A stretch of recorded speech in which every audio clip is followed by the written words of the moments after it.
heart of where innovation, money, and power collide in Silicon Valley and beyond. This is Bloomberg Technology with Caroline Hyde and Ed Ludlow.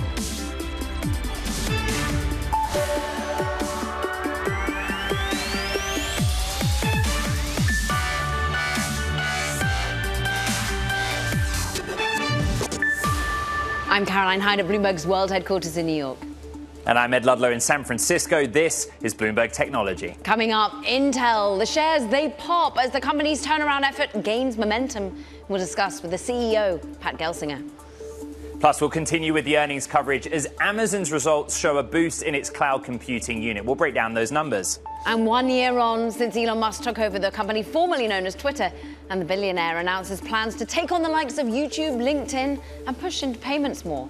We'll discuss that and so much more throughout the hour. But first, let's check in on what is a rally to finish up the week. It's notable, though, we're seeing a rally across stocks and bonds, which are usually at odds, and that's even as we see those inflationary pressures build from a macro perspective. Certainly, consumers anticipated to see more inflation, so says UMich, the University of Michigan numbers, and indeed that all-important PCE number coming in strong. So we do, though, see tech on top. Is that all to do with earnings? We'll dig into it with you, Ed. NASDAQ up 1.2%, but still down on the week. I'm looking at the two-year yield, just pulling in. On the longer end, it's pulling in a little bit more. We're flat, but we're still above that 5% level. But is there like a risk aversion as we head towards the weekend amid, of course, ongoing geopolitical concerns, particularly with the Middle East? Bloomberg Dollar Index is actually off by 0.25% despite that inflation gauge. Let's have a little look at what's happening in terms of the world of Bitcoin, because over the last 5 days, it has been on a tear. We're up some 14%. Is this desire for a haven? Probably not. This is still more a focus, a hope, a prayer, a reality, Ed, that maybe an ETF in spot Bitcoin is coming soon. Yeah, it's kind of like a broad risk on sentiment. And you talked about tech being on top, and earnings is kind of the driver of that. Intel gave a sales forecast for the current period that at the top end of the range was way above street expectations. And the story that they're trying to tell is that the PC market has bottomed out. PC chips are their biggest sort of volume sales, and that's been important. We will speak to Pat Gelsinger later in the show. One point in the session, where I'm pointing to over there, biggest jump on the stock since January of 2021. But it's also the third straight quarter where investors have looked at the story of Intel and said, yeah, we like it. We believe you that the turnaround's happening. That's what we're going to discuss. The other big name is Amazon. And with Amazon, right now, we paired some of the sessions gains. We were up a little more than that, but we're still up significantly. The story was actually beats across the board, apart from AWS in the top line relative to expectations. But if you look at the bottom line, the cloud unit brought in almost $1.5 billion of operating income, more than the street was expecting. They've added customers in the quarter, and generative AI is what's going to be the driver of growth for AWS, the cash cow of Amazon's business for years to come. That's the story that Andy Jassy wanted to tell. Let's get more with Bloomberg's Poonam Goyal of Bloomberg Intelligence. That's the story, but what did the numbers tell you, Poonam? The numbers actually looked really good. From a results perspective, 3Q was strong both for AWS and our mind. The 12% gain was in line with last quarter, and the retail business did much better than expected, which bodes well going into the all-important holiday season coming up. So consumer looking more resilient. What was it that Andy Jassy was able to get across on the call, Poonam, that really steadied nerves around AWS and cloud in particular? I think for AWS, the real important thing was his tone and the fact that he said the deal books were good and that things weren't slowing any further. So it's like the trend is kind of just continuing to stabilize, which was very encouraging, and it was in contrast to what we heard from the other tech companies or cloud providers earlier. So I think that really was what took the stock up during the call. And I think that's what you're seeing today, just the confidence in the cloud business near term. And of course, for the longer term, we remain very optimistic on the cloud business, both on the margin side and the top line.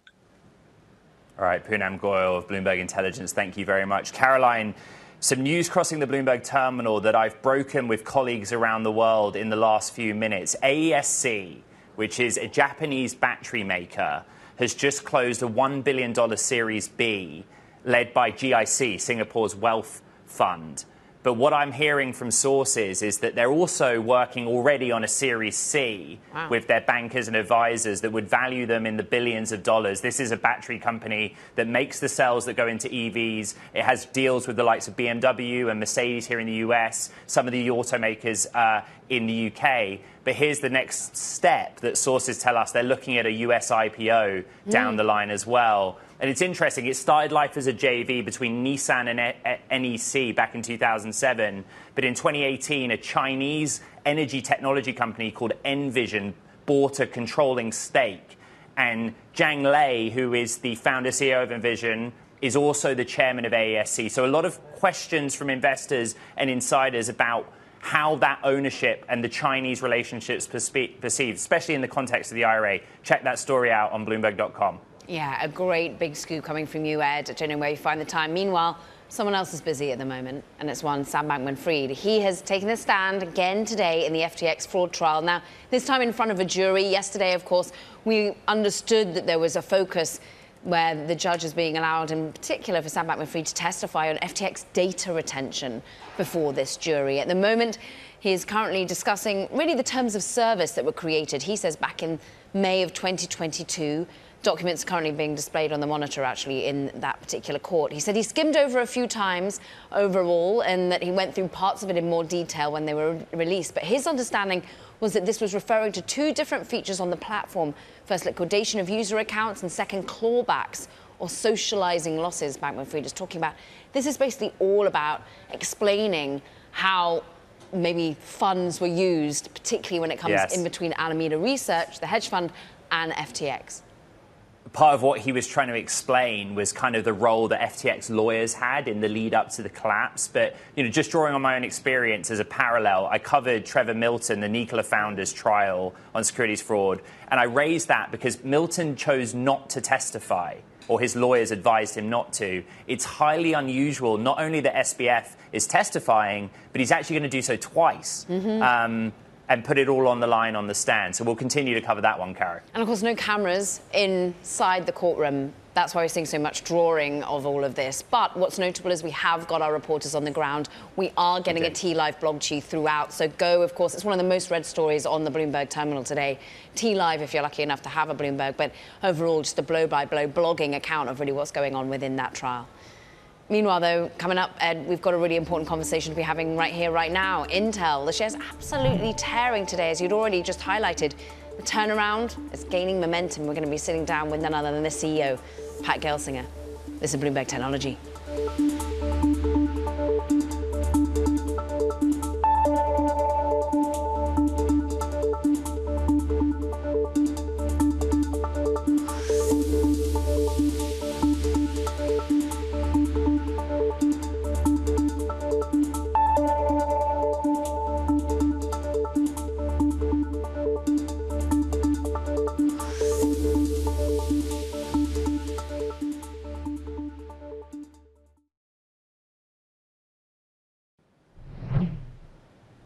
Welcome to our Bloomberg TV and radio audiences worldwide. Shares of Intel popping today as the chipmaker predicted a return to sales growth in the fourth quarter, fueled by a rebound in the personal computer market, but also a more competitive product lineup. Joining us now is Intel CEO Pat Gelsinger.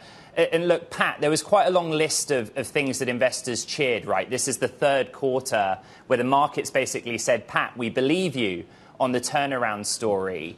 But on your to-do list, where do you think you are and what do you think you have left to do on that turnaround story?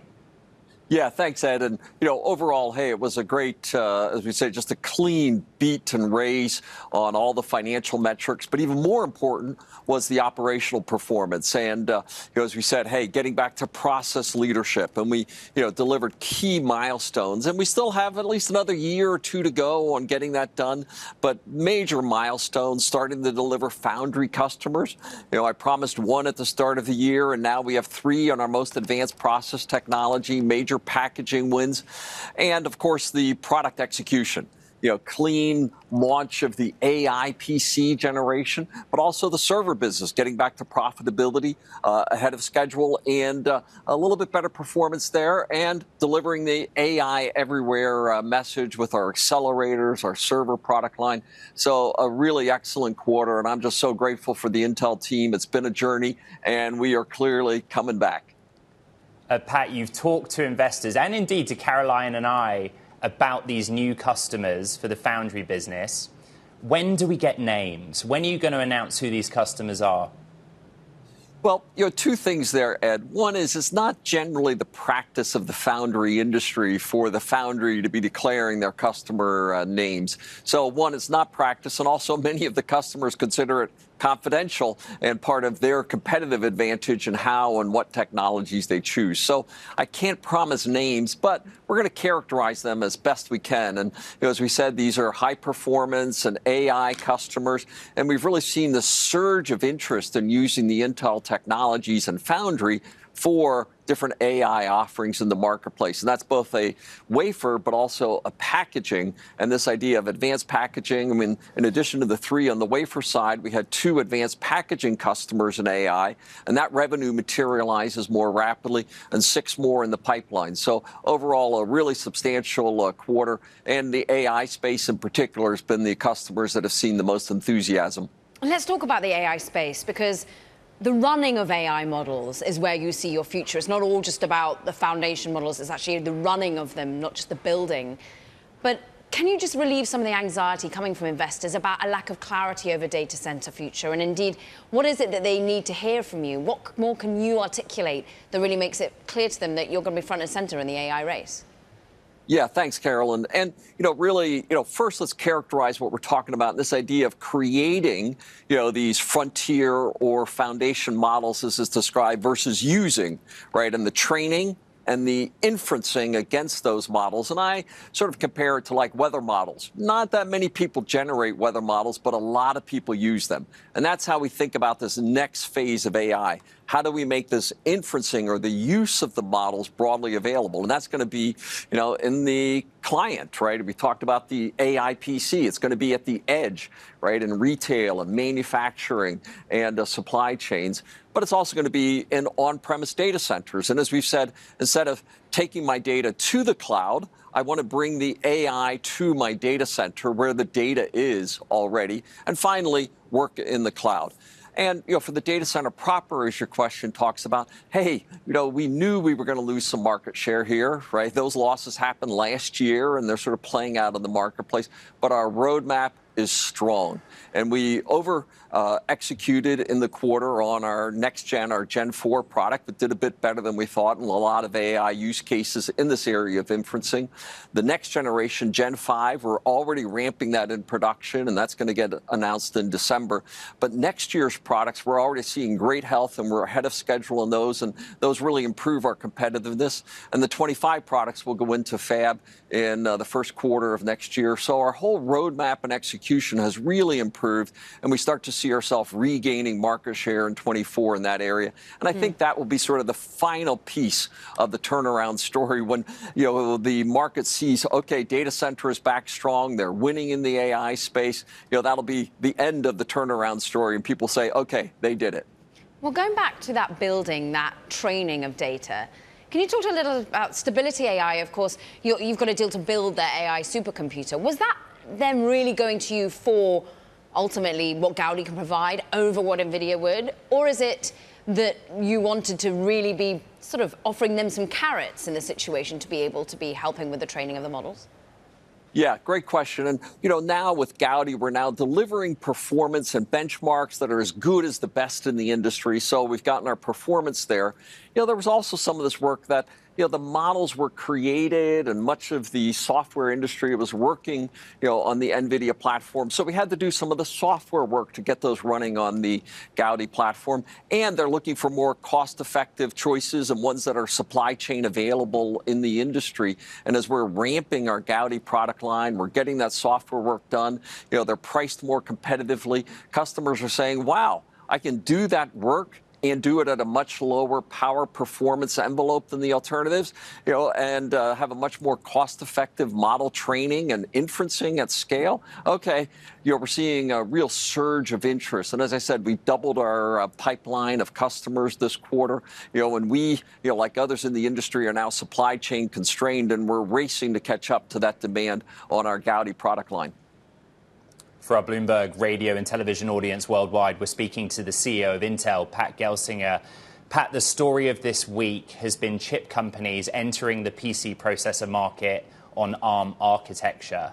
How do you hold off those newcomers? Attention, for example, on Apple this coming Monday, and they have done well in that domain. Yeah, and I think the AI, PC as an exciting category. And this is one that we announced, we've been the first company on that, and we're now ramping our first generation AI PC products called the Core Ultra. So others are talking about what they might do in a year or 2 years. We're ramping products in the marketplace, today. We announced over 100 ISVs in our AI acceleration program, so they're coming on board. And before others have their products even shipping in the marketplace, we'll be launching our next generation, our Lunar Lake product, which we've already demonstrated for next year.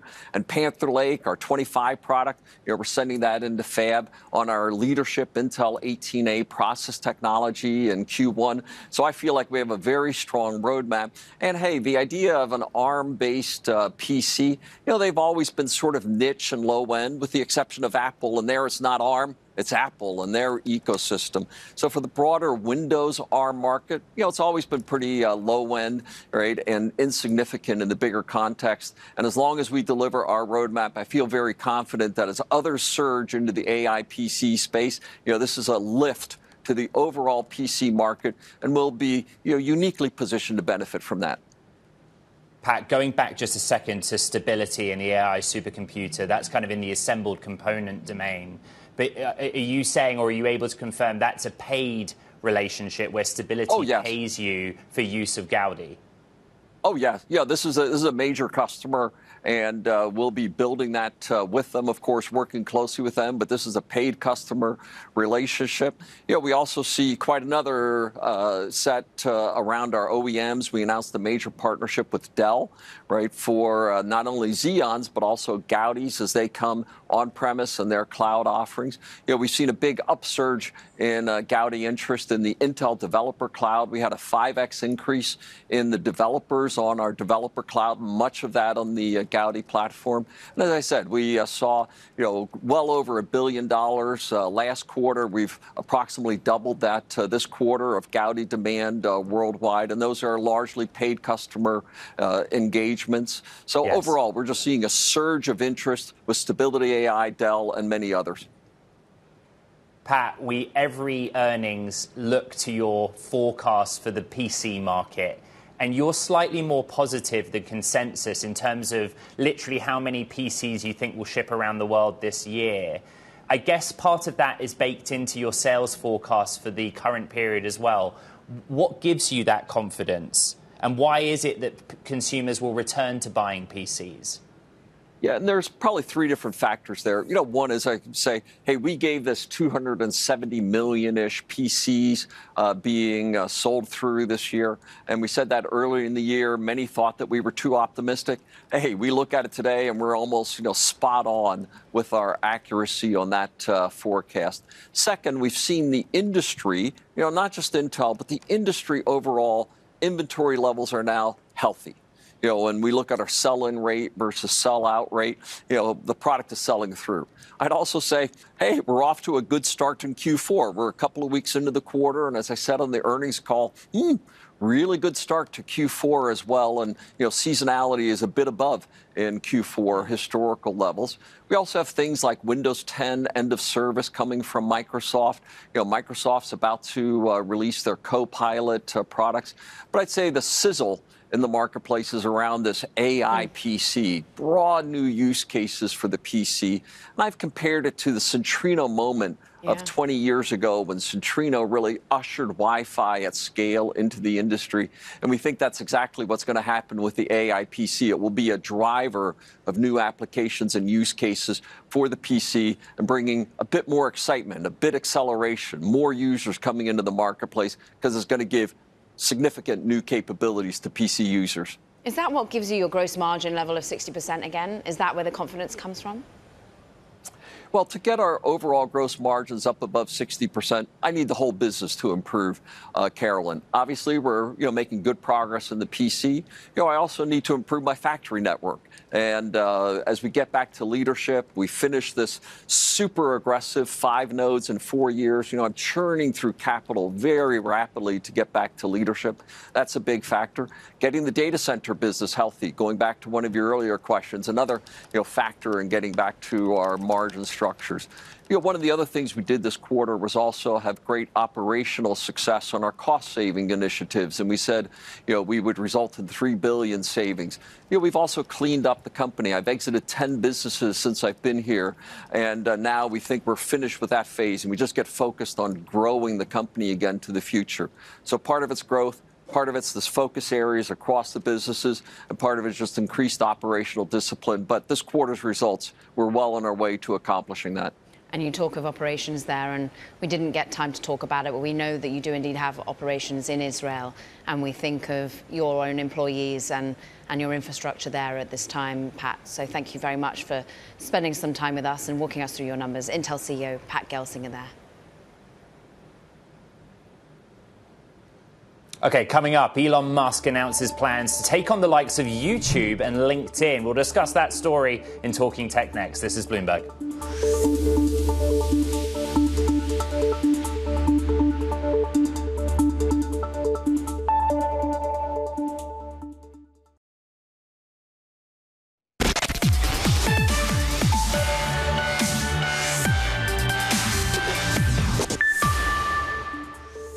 Time for Talking Tech. First up, Apple enthusiasts are getting ready for the company to reveal its latest iMacs and MacBook Pros. Bloomberg's reported the new computers will likely include the new M3 3-nanometer processors. The product reveal will be Apple's last of 2023 this upcoming Monday. Plus, Huawei's Mate 60 smartphone breakthrough, driving sales for the company as profit doubles in the most recent quarter, adding to signs the Chinese tech leader is steadying a business rocked by US sanctions. And Elon Musk setting his sights on YouTube and LinkedIn. Ex-executives told staff at a company meeting they see the two sites as future competitors.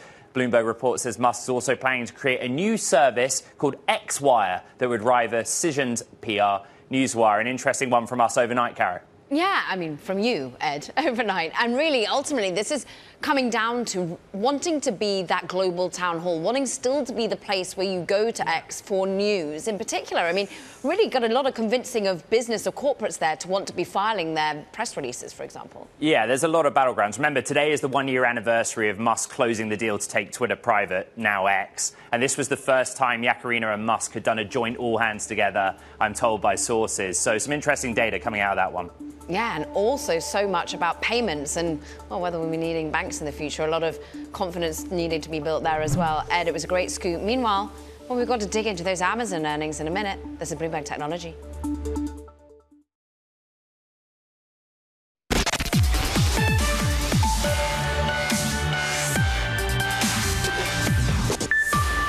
Welcome back to Bloomberg Technology. I'm Caroline Hyde in New York. And I'm Ed Ludlow in San Francisco. Look, we made it to the end of a mega week for mega cap tech earnings, and it's interesting to see holistically how the market looks right now. NASDAQ 100 on a 5-day basis, down for a second consecutive week, down 2%. We're up 1% in Friday's session. Amazon, a big part of the points mover to the upside, driving that. But on the whole, it's a kind of, we're waiting for the next two, Apple and Nvidia. Remember, Caro, that we went into this earnings season saying the big five are going to bring all of the EPS growth for the S&P 500. And if you took out those big five, the three of which reported this week, and then Nvidia and Apple to come, the S&P 500 would have an earnings growth decline or lack of growth down around 5%. So We've been waiting, and there's more to come. Let's dig in on one specific name, which is Amazon, going gangbusters this Friday. We've got the perfect guest to talk about Amazon as well, and bring in Ayoko Yoshioka, portfolio manager at Wealth Enhancement Group. You heard my preamble on the big 5 tech names. What's your scorecard for the 3 that have gone so far? Well, clearly Microsoft is a big winner during earnings season, but Amazon wasn't too shabby either. And it's really, the story of AI and the impact that AI is going to have going forward. Amazon did a great job on their conference call talking about the impact of AI and how that's going to add tens of billions of dollars of revenue for AWS, which was something that investors really like to hear. What they don't like to hear, Ayoko, is consumer concern or macro concerns. And that was a business macro perspective that we got that led us down on the Meta front, for example, and maybe a little bit on Alphabet as well. What do you think about the resiliency of the macro picture for these tech names right now? Sure. From a overall standpoint, all of these companies have just very strong balance sheets. And so, it's been a flight to quality to a certain degree for many investors who are concerned about the overall macro environment.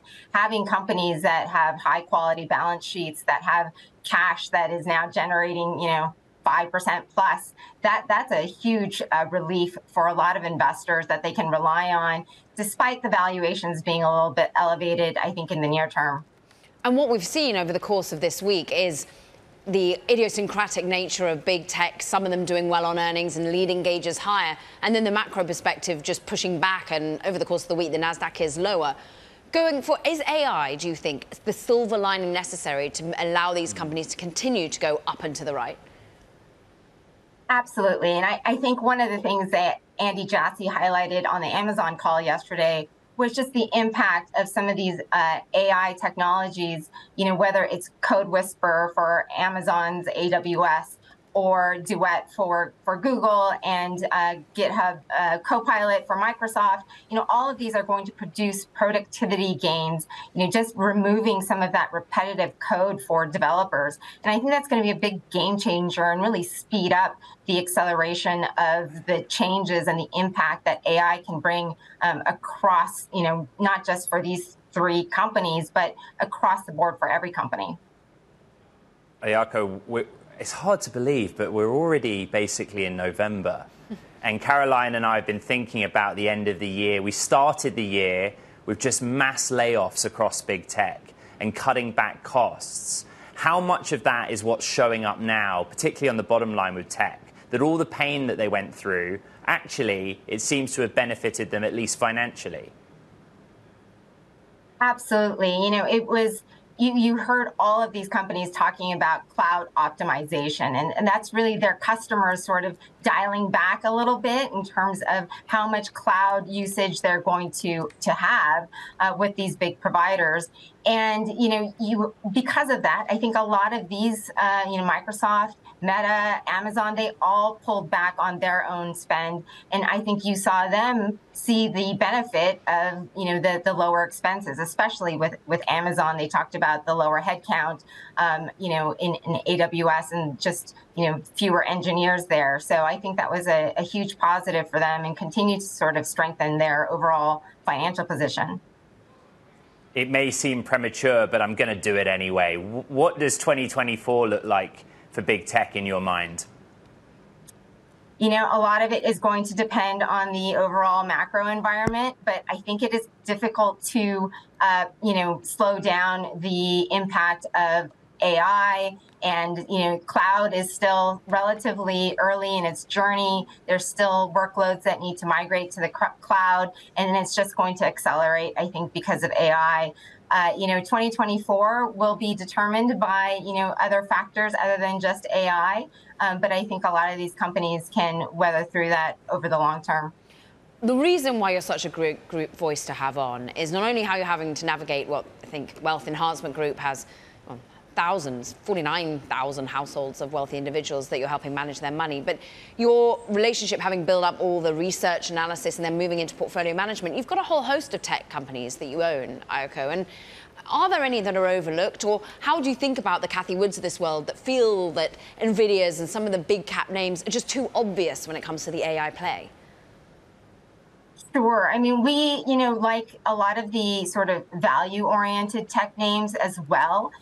Oracle's been in that space as well, and Oracle's been talked about. Their cloud evolution has really come a long way. And so there are other names outside of just the big mega cap tech that we like.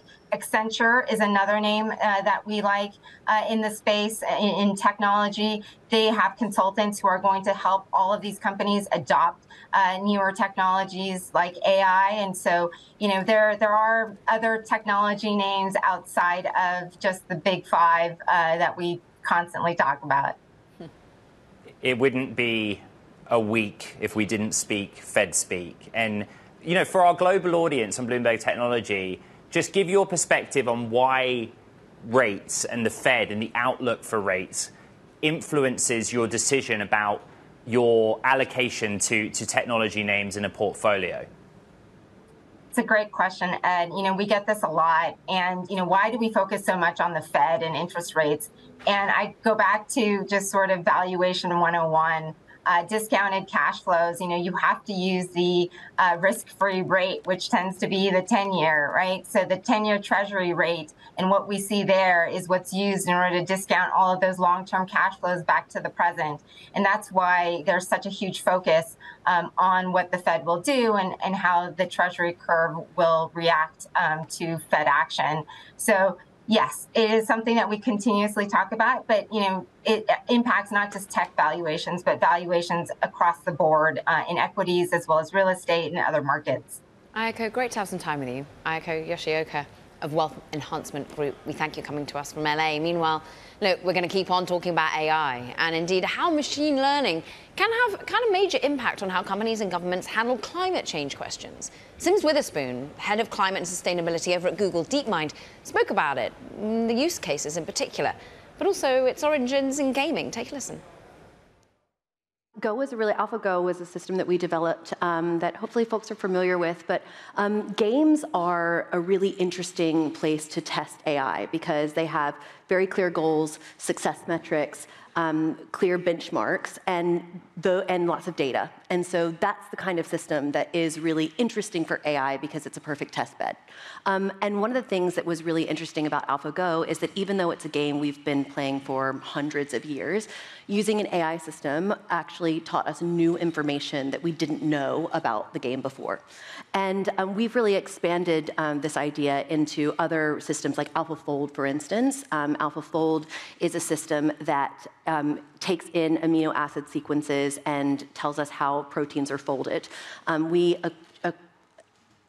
developed a database that basically works like Google search for proteins, and we were able to give that to the research community in order to further their research. So if you look at kind of the development of systems like AlphaFold, you can see that some of the scientists that might use that would understand proteins, for instance, if they're engineering enzymes. We actually do work with a partner who is looking into enzymes that biodegrade plastics and are able to do their work more quickly because they have access to the library that AlphaFold provides. DeepMind CEO is a big Atari fan, so moral of the story is let your kids play video games. I mean, the answer to how do you go from AlphaGo to climate science is, well, you just go via, 200 million proteins. Yeah. Which is great. So, in the episode that you're in next month, we take a very global view because it's a global show. But we're here in the UK with our fantastic climate and weather. It's lovely today. So, can you tell us about something you've done here that you've seen and that is going to excite everybody? Yeah, we talk about the weather, since the UK loves talking about especially rainfall, so maybe I'll go with that example. We did a partnership with the Met Office, particularly working with some of their expert meteorologists looking at heavy rainfall, because heavy rainfall is what causes damage to people and property. And so we developed a system that was a generative AI system. So effectively, you can think about it, when you look at the weather and you see those, beautiful pictures on screen with lots of colors of like where rain is going to happen, like where it's going to be heavy, where it's going to be light, how it's going to move throughout the UK. And we basically fed that radar data to our system, and it watched it like a movie, effectively, and predicted the next frame. So we were able to, this is something we call precipitation nowcasting. So it's the forecasting for 2 hours ahead of time, so very short term for forecasting. And we worked with the Met Office to do this. They were an incredible partner because actually 99% of the country here in the UK is covered by the radar data. That was Sims Witherspoon, Climate and Sustainability Lead at Google DeepMind. Now, coming up here on Bloomberg Technology, IONQ's shift into commercialization is fully underway. We're going to talk to the CEO, Peter Chapman, about recent partnerships, some departures, and one roller coaster stock ride. This is Bloomberg Technology.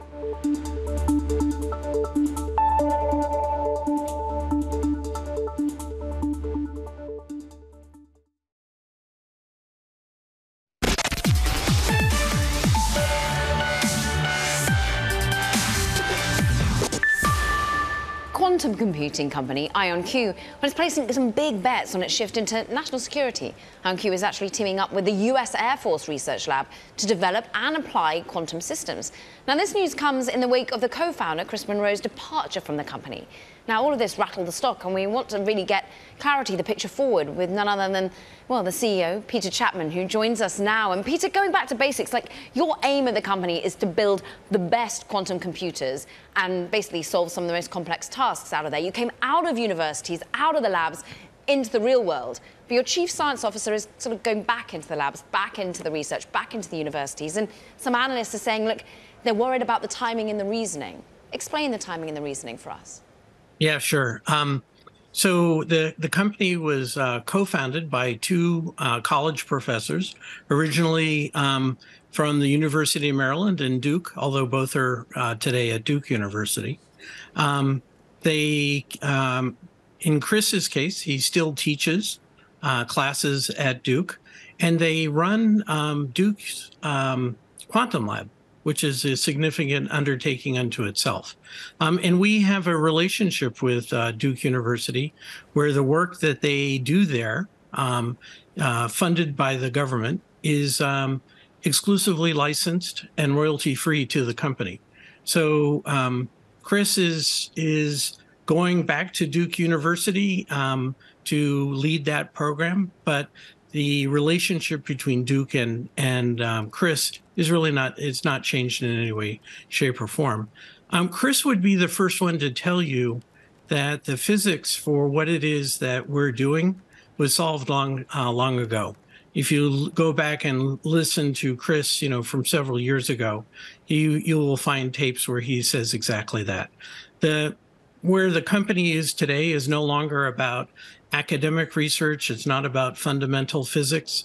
And that's actually quite a difference between IONQ and many of our kind of competitors. They're still working on fundamental physics. Sometimes, yes. And we're not. We're actually migrating out of an academic phase and now into an engineering and product phase.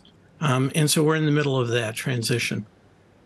Peter, one of the analysts that Caroline referenced was Benchmark's David Williams, and he basically says that the timing and motivation of Chris's departure is curious. Just on the timing part, could you just explain why now, why the process that you just outlined is being announced this week? Well, I think, I'm not sure I'd want to speak for Chris, but I think there's a number of likely factors. One is he did state that he wants to go back to his academic roots. He seems to enjoy that, and that's exactly what it is that he's doing. The other aspects, just in terms, I think, the companies often outgrow their founders. We're at a place today where it's no longer an academic endeavor. It really is a engineering and product-based endeavor. And I think that that Chris felt that his skill set is better in the academic side of it. So let's talk about the application of the technology now, Peter. Where do you feel the reward of your investors start to push in on? We were just talking about applications in national security, for example. Yep. So we're just on the verge of, we just announced just recently a new system, which is going to have enough, we call them algorithmic qubits, 64 algorithmic qubits. And this will allow you to explore a computational space of 2 to the 64 in parallel. And so 2 to the 64 is 18 quintillion different possibilities, states, in a single instruction in a fraction of a second, similar to the instruction speeds you have on your laptop. This will allow now applications to be developed which can take on the world's largest supercomputers. Quantum is not good for everything. It strangely has a tough time adding 1 + 1, and at the same time maybe is good for solving differential equations. In terms of applications that we have seen so far, machine learning is certainly one area where quantum seems to have a huge advantage. My guess would be that strong AI will be another area. The original premise of quantum is that exploring the natural world, which is not digital, it's not analog, it's quantum, is that you need a quantum computer to be able to model Mother Nature. So, you know, it has been thought that at about 96 good enough qubits, algorithmic qubits, you could model the photosynthesis and be able to unlock how plants can turn sunlight into energy. And that would produce a next generation of solar cells that would be 4 times more efficient than what they are today. Peter, much of our global audience does think in floating point operations per second that are just unimaginable to the human brain. But just quickly, in a layman's perspective, explain what's proprietary about your technology, quickly. So what we do is we use atomic clocks. I actually have one of them here. And it's a chip, which is sitting in a little vacuum chamber.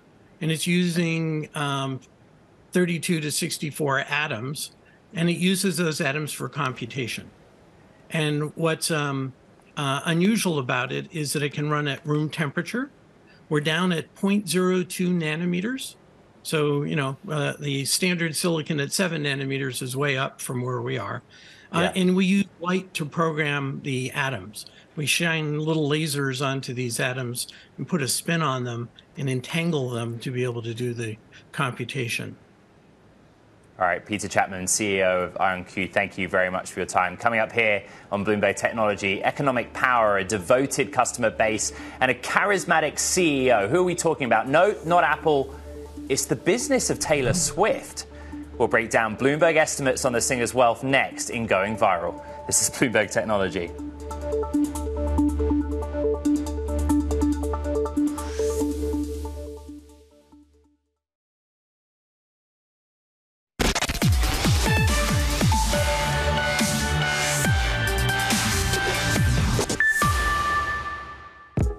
It's official. Taylor Swift is a billionaire. Welcome to the Eras Tour. Her Eras Tour alone is a party, generating hundreds of millions of dollars. It's a multinational conglomerate with the world's most devoted customer base and an ultra-charismatic CEO. Swift has made her fortune almost exclusively from her music. Bloomberg estimates Swift has made $125 million over the years from record sales.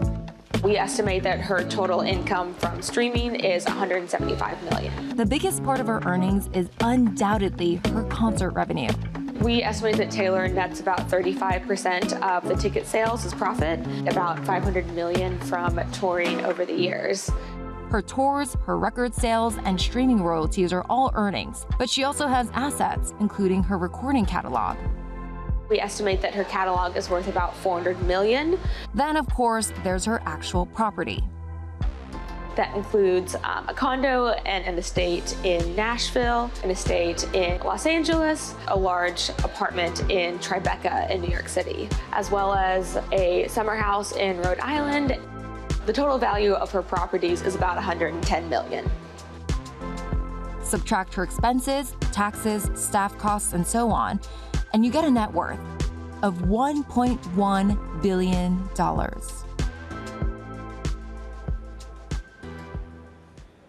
Some reporting from the Bloomberg Big Take team there on Swift's influence, reach, and wealth. And Karen, never in her wildest dreams would she probably think she'd be where she is now.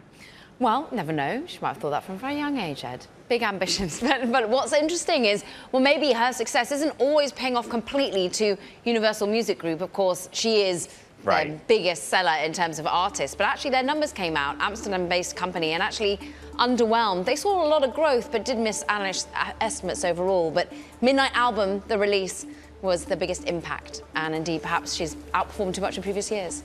And that's it from Bloomberg Technology. Check out the podcast wherever you get your podcasts. From SF in New York, this is Bloomberg Technology.